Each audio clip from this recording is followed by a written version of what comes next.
Hi guys, இந்த வீடியோவில் நம்ம வெற்றிமாறன் அவர்களுடைய அடுத்த படமான அரசன் இந்த படத்தோட ப்ரோமோ இப்போ அஃபிஷியலாக யூடியூப்ல ரிலீஸ் ஆயிடுச்சு.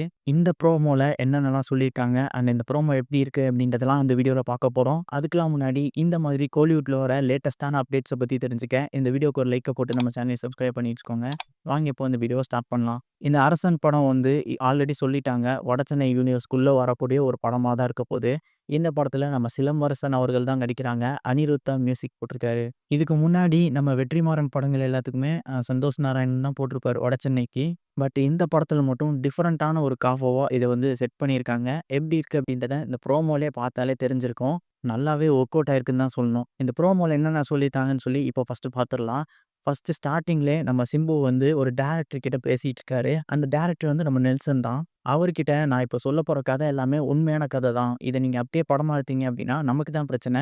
நெறைய பேர் மாட்டுவாங்க. போலீஸ்லேருந்து ஜட்ஜு வரைக்கும் உள்ள போறதுக்கான வாய்ப்பு இருக்கு. ஸோ அதனால படத்துக்கு முன்னாடி படம் ஸ்டார்ட் பண்றதுக்கு முன்னாடியே இதுல வர எல்லா கேரக்டர்ஸுமே கற்பனை அப்படின்ற மாரி போட்டுருங்க அப்படின்ற மாரி நம்ம சிம்பு சொல்றாரு. அதாவது நம்ம நெல்சன் வந்து ஒரு கேங்ஸ்டர் ஸ்டோரி எழுதுறதுக்காக உண்மையான கேங்ஸ்டரான நம்ம சிம்பு கிட்ட வந்து இந்த கதைய கேட்டுட்டு இருக்காரு. அதாவது ஜிகர்தண்டா ஸ்டைல்ல தான் வச்சுக்கோங்களேன். அந்த மாரி கேட்டுட்டு இருக்க மாரியும் நம்ம சிம்பு இந்த விஷயத்தெல்லாம் சொல்லிட்டு எனக்கு கேஸ் இருக்கு. நான் வந்து சொல்றேன்னு சொல்லி போறாரு. போகும்போது என்னோட கேரக்டர்ல யார நடிச்சு வைக்க போறீங்க? அப்படின்ற மாரி ஒரு டயலாக் வரும். அதுக்கு நெல்சன் நீங்களே சொல்லுங்க அப்படின்ற மாரி சொல்ல, அப்போ நம்ம சிம்பு தனுஷ நடிக்க வைங்க. பெர்ஃபார்மன்ஸ் நல்லா பண்ணுவாரு அப்படின்ற மாரி சொல்லிட்டு போறாரு.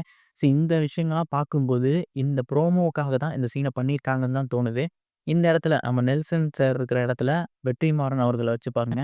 அண்ட் இந்த சிம்பு இருக்கிற இடத்துல உண்மையிலேயே ஒரு கேங்ஸ்டர வச்சு பார்த்துட்டு, அந்த கேங்ஸ்டர் கிட்ட இருந்து நம்ம வெற்றிமாறன் ஒரு ஸ்டோரிய கேட்டு அந்த ஸ்டோரிய தான் வடச்சென்னையா பண்ணியிருக்காரு அப்படின்ற மாரி சொல்ல வராங்களோன்னு எனக்கு தோணுது. ஏன்னா ஆல்ரெடி நம்ம வெற்றிமாறன் வந்து அவருடைய இன்டர்வியூஸ்ல சொல்லியிருப்பாரு. உண்மையான ஸ்டோரீஸ கேட்டு தான் அத வச்சு பேஸ் பண்ணி தான் எழுதியிருக்கிறேன் அப்படின்ற மாரிலாம் சொல்லியிருக்காரு. ஸோ அத ரெப்ரசென்ட் பண்ற மாரி இந்த சீன் வச்சிருக்கலாம் அப்படின்னு எனக்கு ஒரு தாட்டு. இதுக்கப்புறமா அவங்க கோர்ட்ல போயிட்டு நம்ம சிம்பு கிட்ட நீங்க 3 கொலைகள் பண்ணியிருக்கீங்கன்னு சொல்லி உங்க மேல கேஸ் வந்திருக்கு. அத நீங்க ஒத்துக்கிறீங்களா? அப்படின்ற மாரி ஜட்ஜ் கேட்கும்போது நம்ம சிம்பு வந்து அதெல்லாம் நான் பண்ணல அப்படின்ற மாரி சொல்லுவாரு. அப்படியே கட் ஆயிட்டு ஃபிளாஷ்பேக் சீனுக்கு போவோம்.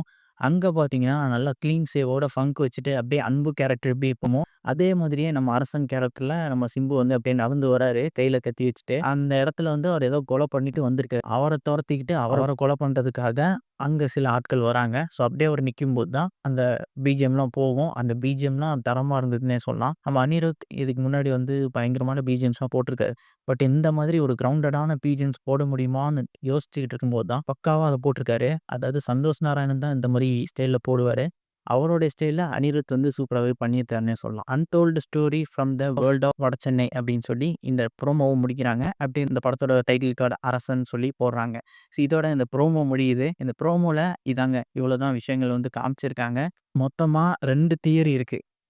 ஃபர்ஸ்ட் ஒன் தியரி என்னன்னு பார்த்தீங்கன்னா, ஸ்டார்ட்டிங்ல ஒரு சீன் வந்துச்சுல்ல, டைரக்டர் அண்ட் அந்த நம்ம சிம்பு கிட்ட கதை கேட்கிற மாரி. அது வந்து உண்மையிலே இந்த படத்துக்குள்ள இருந்துச்சு அப்படின்னா, டோட்டலாவே இந்த பாயிண்ட் ஆஃப் வியூவே மாறிரும். இந்த வடசென்னை அப்படின்ற ஒரு படமே வந்து அந்த யூனிவர்ஸ்குள்ளேயே ஒரு படமா தான் இருக்குங்க. அதாவது நம்ம சிம்பு சொன்ன ஸ்டோரிய தான் அன்புன்ற ஒரு கேரக்டர் வச்சு நம்ம தனுஷ் வச்சு நடிக்க வச்சிருக்காங்க அப்படின்ற மாரி சொல்லக்கூட வரலாம். அந்த அன்பு கேரக்டர் எல்லாமே நம்ம சிம்புவோட கதையா தான் இருக்கும். அந்த மாதிரி கூட படத்த எடுத்துட்டு போலாம். இந்த சீன் அந்த படத்துல இருந்துச்சு அப்படின்னா, இந்த மாதிரி வந்து கதை மாறும். பட் இதுக்கு வந்து சான்சஸ் கம்மி தான் நினைக்கிறேன். ஏன்னா இப்படி மாறுச்சு அப்படின்னா டோட்டலாவே அந்த வடசென்னை யூனிவர்ஸ் மாறிடும். அதனால இது இருக்காதுன்னு எனக்கு தோணுது. பட் மேபி சான்சஸ் இருக்கு. 2வது தியரி என்னன்னு பார்த்தீங்கன்னா, அது ஜஸ்ட் ஒரு ப்ரோமோக்காக தான் அந்த மாரி பண்ணியிருக்காங்க. அண்ட் அந்த ஃபிளாஷ்பேக் சீன் மட்டும் தான் அந்த படத்துல இருக்கும் அப்படின்ற மாரி ஒரு தாட்ஸ் இருக்கு. ஆனாலுமே இத பார்க்கும்போது அன்பு கேரக்டரும், அரசன் கேரக்டரும் கிட்டத்தட்ட ஒரே மாரி தான் இருக்கு.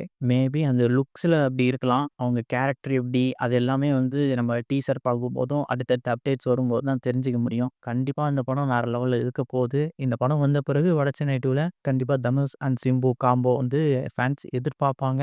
எப்படி இந்த யூனிவர்ஸ கொண்டு போறாங்க அப்படின்னு சொல்லி பார்க்கலாம். வடசென்னை படமே வந்து வேற லெவல்ல இருந்துச்சு. அண்ட் இன்னமும் அந்த ப்ரோமோ பார்த்த பிறகும் அந்த பிஜிஎம் தான் மண்டைக்குள்ள ஓடிட்டே இருக்கு. அண்ட் உங்களுக்கு தோணுன விஷயங்கள் இந்த ப்ரோமோ பார்க்கும்போது என்னென்னலாம் தோணுச்சு? அந்த விஷயங்களும் கமெண்ட்ல ஷேர் பண்ணுங்க. டிஸ்கஸ் பண்ணலாம். அடுத்து இதே மாதிரி ஒரு இன்ட்ரஸ்டிங்கான வீடியோல உங்கள வந்து சந்திக்கிறேன். Until then signing off.